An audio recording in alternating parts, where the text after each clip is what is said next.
우리 지역의 다양한 이슈들을 점검해보는 오늘의 이슈 시간입니다. 설 명절을 전후해 인터넷 사기가 늘어날 것으로 예상되면서 온라인 거래 과정에서 각별한 주의가 필요한데요. 충남지방경찰청 류근실 사이버수사대장과 자세한 내용 짚어보겠습니다. 네, 안녕하십니까? 네, 안녕하십니까? 네. 자, 실제로 이 명절 기간에 인터넷 사기 등의 범죄가 좀 많이 발생을 하고 있는 건가요? 좀 어떻습니까? 네, 2019년 충남 지역의 인터넷 사기 범죄 발생 건수는 4,394건으로 일일 평균 12건이 발생한 것으로 확인되고 있는데요. 예. 같은 해 설 명절 전후 17일간 발생한 인터넷 사기는 252건으로 일일 평균 14.8건입니다. 네. 그러니까 평소보다 설 명절 전후 기간에 일일 평균 2.8건이 더 많이 발생하는 것으로 설 명절 전후에 좀 더 많은 인터넷 사기 범죄가 발생하고 있다는 것을 알 수가 있겠습니다. 네. 자, 그럼 주로 좀 어떤 유형의 피해가 좀 많이 발생을 하고 있는 건가요? 작년 충남 지역에서 발생한 인터넷 사기 유형 중 가장 많이 발생한 유형은 직거래 사기와 게임 사기입니다. 네. 자세한 통계를 살펴보면 인터넷 사기 총 4,394건 중에 68.1%에 해당하는 2,994건이 직거래 사기이고 네. 그 뒤를 이어서 게임 사기 6.6% 277건이 발생하는 것으로 나타났습니다. 이처럼 인터넷 사기 유형 중 직거래 사기가 가장 많이 발생하고 있는데요. 직거래 사기란 주로 인터넷 중고 물품 거래 사이트를 통해서 발생을 하고 있습니다. 예. 그 유형으로는 중고 물품 거래 사이트 게시판에 특정 물품을 저렴하게 판매할 것처럼 광고하고 그 광고 내용을 보고 연락해온 사람들에게 마치 저렴한 가격에 물품을 판매할 것처럼 거짓말해서 물품 대금을 교부받는 방법이 가장 일반적인 직거래 사기의 유형입니다. 네. 또 한 가지 방법은 중고 물품 거래 사이트에 특정 물품을 구매하고 싶다고 광고한 사람에게 전화를 해서 예. 마치 그 물품을 판매할 것처럼 거짓말을 하고 금전을 교부받는 이른바 물품 판매 빙자 사기의 방법이 있겠습니다. 네. 자, 이런 가운데 경찰도 집중 단속에 나섰죠. 이 내용도 함께 소개 좀 해주시죠. 네, 그렇습니다. 지난 1월 13일부터 다가오는 1월 31일까지 19일간을 설 명절 전후 인터넷 사기 등 단속 강화 기간으로 정해서 예. 인터넷 사기 예방과 범인 검거에 총력을 기울이고 있습니다. 먼저 설 명절 전후 인터넷 사기가 성행할 것을 대비해서 인터넷 사기 예방법에 대한 보도 자료를 배포를 하거나 또는 SNS 등 다양한 방법으로 홍보를 진행을 하고 있습니다. 예.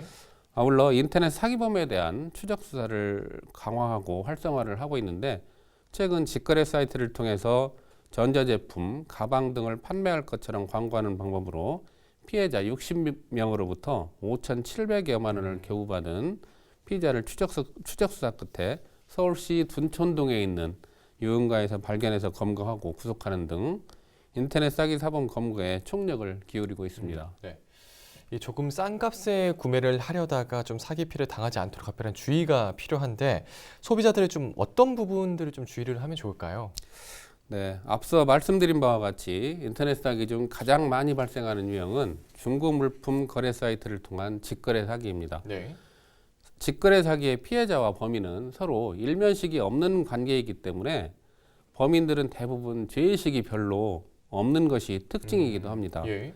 인터넷을 통해서 중고 물품을 직거래하는 경우 가급적이면 낮에 공개된 장소에서 직접 만나서 거래를 하시면 좋겠고 네. 그렇지 못할 경우 가장 안전한 방법은 안전결제 시스템을 이용을 하는 방법입니다. 예. 더불어 경찰청에서 인터넷 사기 예방을 목적으로 개발하여 배포하고 있는 사이버캅 어플을 내려받아 거래 상대방의 계좌번호와 전화번호에 대한 사기 이력을 조회하여 거래하시면 조금 더 안전한 직거래를 할 수 있겠습니다. 네. 자, 또 택배 배송 등의 문자를 보내는 스미싱 피해도 있다고 하는데 이건 좀 어떤 점을 주의해야 할까요? 네, 한동안 스미싱 피해가 기승을 부렸던 시기가 있었습니다. 네. 그러나 현재는 좀 비교적 잠잠한 예. 상황인데요. 그러나 설 명절 전후에는 택배 조회나 명절 인사 등을 가장한 스미싱 피해가 예상되고 있습니다. 예.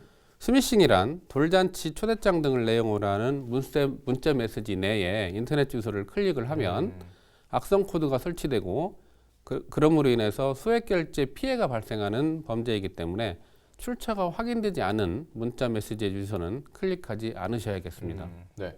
뭐 스마트폰의 보안이나 설정도 잘 살펴야 한다고 하죠. 그렇습니다. 특히 안드로이드 폰의 경우에는 디바이스 관리에 출처를 알 수 없는 앱 허용에 체크를 해제하는 등 보안성을 강화하셔야 악성 프로그램에 의한 해킹을 예방하실 수 있겠습니다. 네. 그런데 뭐 조심한다고 했는데도 피해를 당했을 때 좀 구제받을 수 있는 방법도 있을까요? 안타깝게도 인터넷 직거래 사기 피해를 당했을 경우 네. 사실상 마땅한 구제 방법은 없습니다. 네. 다만 일반적인 형사 피해 보상 방법으로 소송 촉진 등에 관한 특례법 제25조에 규정된 배상 명령 제도를 신청하여 형사 절차와 종료와 동시에 민사 소송의 효과를 얻을 수는 있겠습니다. 예.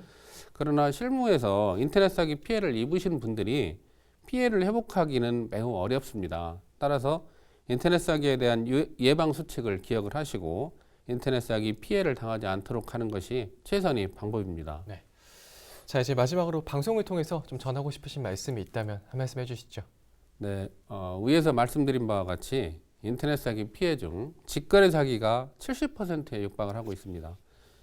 인터넷 상거래를 통해서 물품을 거래하실 때에는 반드시 인터넷 사기 예방법을 숙지를 하셔 가능하면 직접 만나서 거래를 하시고 예. 그렇지 못할 경우에는 안전결제 시스템을 이용하시기를 당부드립니다.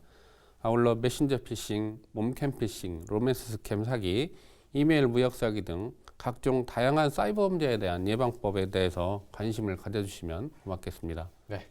자, 오늘 말씀은 여기까지 나누도록 하겠습니다. 고맙습니다. 네, 감사합니다. 네, 지금까지 충남지방경찰청 류근실 사이버수사대장과 이야기 나눠봤습니다.